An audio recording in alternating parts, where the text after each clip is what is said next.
Gracie here from Wildlife Farms. We're still on our series of hive configurations and frame orders, and we have our double deep and our 5/5, which is a nuc over nuc, but we call it 5/5. We're going to start out with the 5/5 situation that we have here. Now, on our last video of hive configurations, we talked about the nuc by itself, so we're going to go off of that, and then we got to add more up here of what we want to do. Now we have more room. So down here we have our, let me take this off. We have, let's start from the bottom and work our way up. We have our brood on this side, pollen and maybe some bee bread on the outside, the brood on the inside, in the center frames. Outside of these two frames, pollen, nectar, honey, and then you have your honey on the outsides. Now that we add this one on, the bees have some more space, or they'll most likely, if they don't need no more brood, they'll fill this whole thing up with pollen and a lot of honey, like a honey super, but a nuc box. So all this will be filled up with honey, a lot of resources. But if they decide to add this as kind of like another brood box, but as a nuc, they may fill the center of brood. Now, to remember, this is the spring, how they're doing in the spring, they may be doing.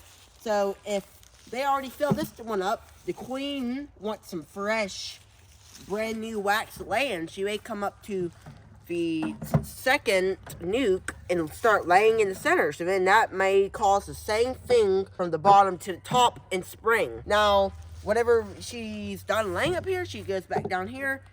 Once all the brood hatches, she'll just go down to the bottom, and then they'll just fill it up with honey. So then in the winter, they'll be in the bottom. Like the cluster will eat everything in the bottom of the nuc, and then they'll go up to this other nuc that has all the resources in, as this one does. They'll eat all their resources, and that's hopefully when our spring starts, which is around February, late February for me, and a little early March, mid-March for us. For many other people, it's a little later. It just depends where you're located when your spring starts. But this is a 5/5 situation. This is how they usually do in spring.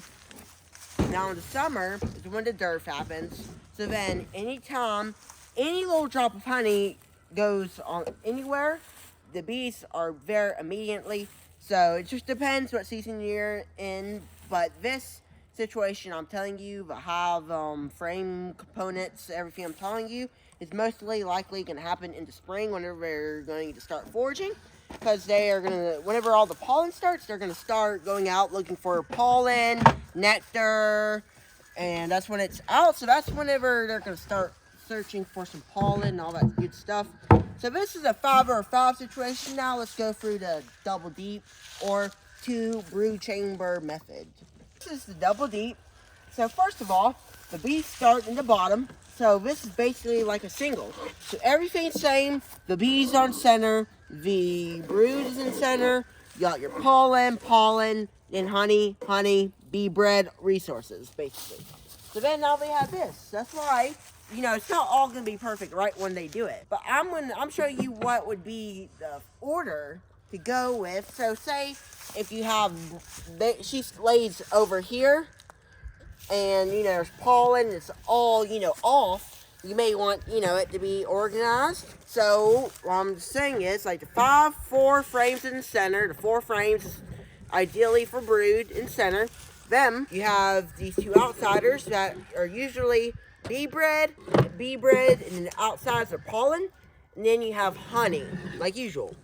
All resources, but inside, like I've been saying, whenever you have your frame, the brood will be in the center, most likely, unless the queen wants to lay in every single cell, but that's unlikely. She'll just lay in the center here, and then you have a lot of bee bread and pollen, nectar, not real much honey, but a little honey. So because whenever you have brood, the brood needs to be fed, and they like to keep the food for the bees close to them. So that's why they put bee bread on the outside, so it's real close.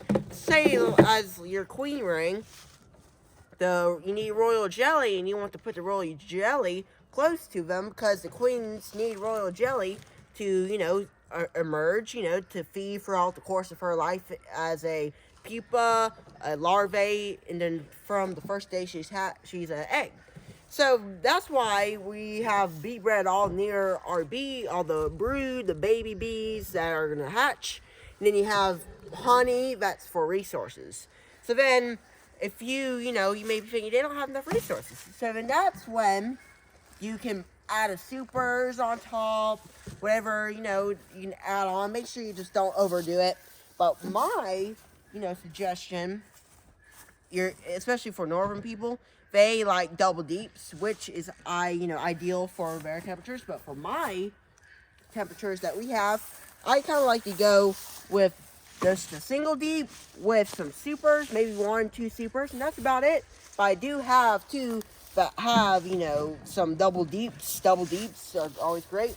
One half of my double deep only has honey, which is basically a honey super, but it's like a deep.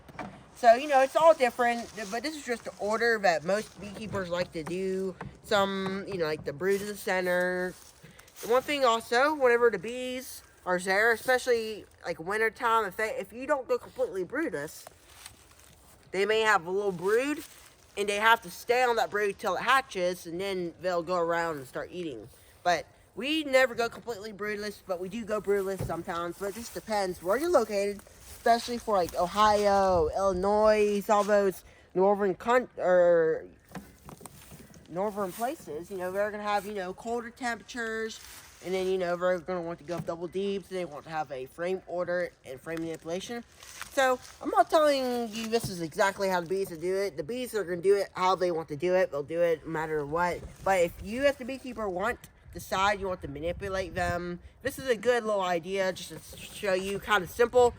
This is your brood, and then your resources. It's just simple. Nothing, you know, like the bees do what they want to do. They can do whatever they need. You don't always have to manipulate them, but it's just an idea to talk about. Maybe, you know, give you some ideas about it. If you want to manipulate with them, if you want to manipulate the frames.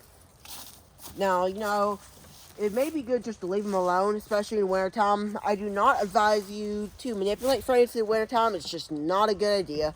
I'm not saying that, but I'm saying you can manipulate them in, you know, fall, especially fall, right before winter, if you're going to manipulate them. You know, I'm going to be honest, I've never really manipulated frames, but I know the frame order. It's always good to know the frame order. Even if you're not going to manipulate them, it's always good to know the order of the frames where most likely they're going to do all this stuff. It's just good to know. It's good to have that knowledge, you know, like the art of beekeeping. So that's all I'm saying is, you know, just a few different things of hive configurations and the order they usually go in. Thank you guys for watching. I hope you enjoyed. Please give me a thumbs up and consider to subscribe. And click the notification bell so you know each time I do a new video, and you won't miss a single video. You may be the first person to see the video and even watch it whenever it gets uploaded, that is.